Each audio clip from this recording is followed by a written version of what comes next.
Hi there. This week's First Chapter Friday is from The Mistakes That Made Us, Confessions from 20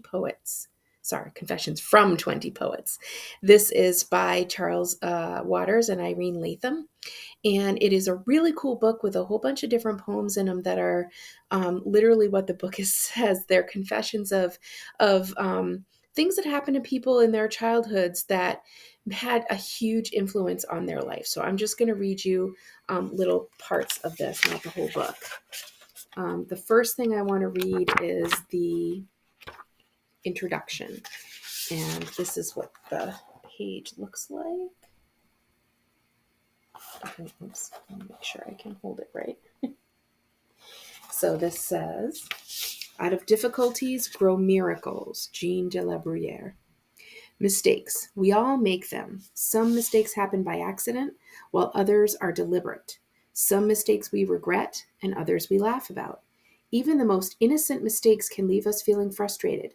Why can't I do this right? I'm doing the best I can. There are probably as many ways to make mistakes as there are people on the planet. And still, we often don't like to admit our mistakes, preferring instead to focus on our triumphs. What might happen if instead of hiding, we were willing to talk about our blunders and misjudgments? The two of us have learned through our own friendship how connected we are by mistakes. How often have we said to each other, "That happened to me too," or "That reminds me of the time that I..." Sharing mistakes is an act of courage and vulnerability. Together we learn. We invite you to experience through poetry the real life mistakes from some people who are brave and open and growing just like you. Irene and Charles. So I'm going to read two poems out of this book. The first one is called Science Lesson by David Eliot. And this is a sort of like a personal lesson that he learned. So I'm going to read this one to you. Science Lesson by David Eliot.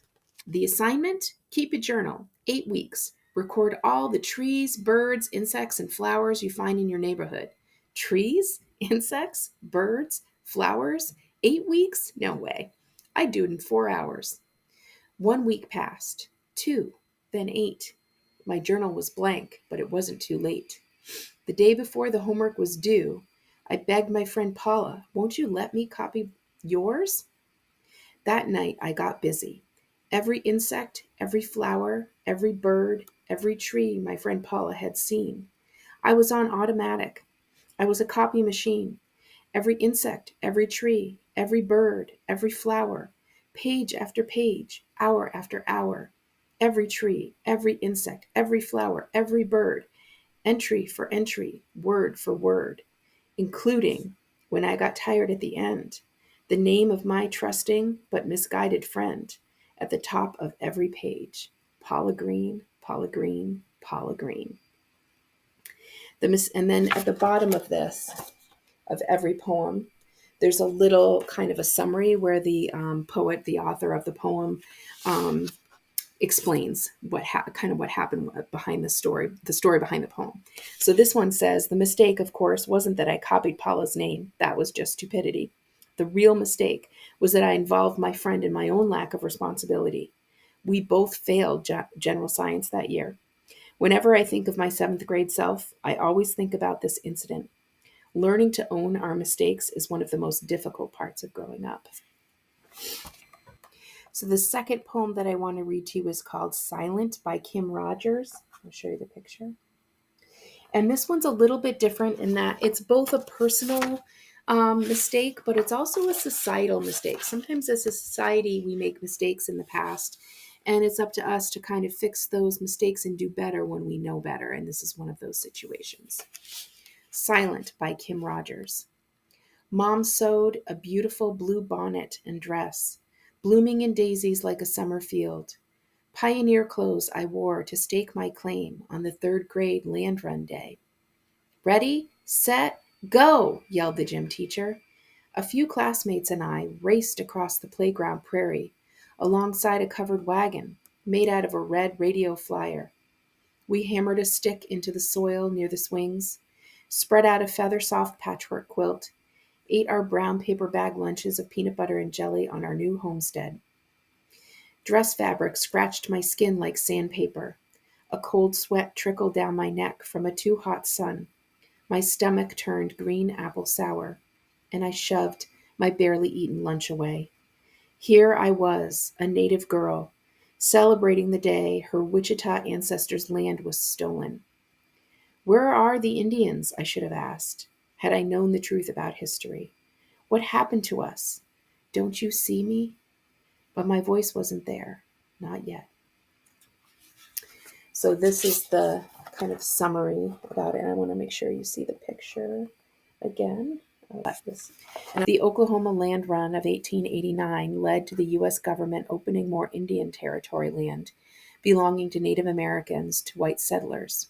After a bugle sounded, they ran to stake a claim. These were dark days for the tribes. When my boys were in third grade, I wrote letters to their principal and teachers explaining why I was pulling them out of school on Land Run Day. We'd celebrate our Wichita culture instead. Thankfully, many schools in Oklahoma have banned these reenactments because they see the harm it causes Native children. So those are examples of just two of the poems in this book, The Mistakes That Made Us. I think there's a lot in here. There's a lot of different authors with a lot of diversity in this book.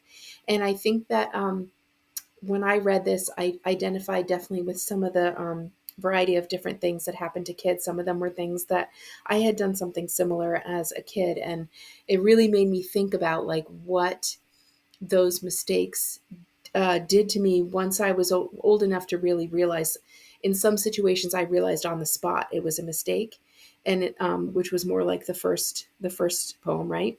And in some of them, you don't necessarily realize the impact something has on you right away, but years later, looking back, you can really see, like in the second poem, what do you think she realized about herself, and what do you think? How do you think that made her change the way she behaved? And I wonder how that changed how people in her school also behaved based on what she did later as an adult. So this is a good opportunity for you to come check out this book from our library, and also to think a little bit about mistakes that maybe you made that have changed you for the better, hopefully. So I hope everyone has a great time thinking about that.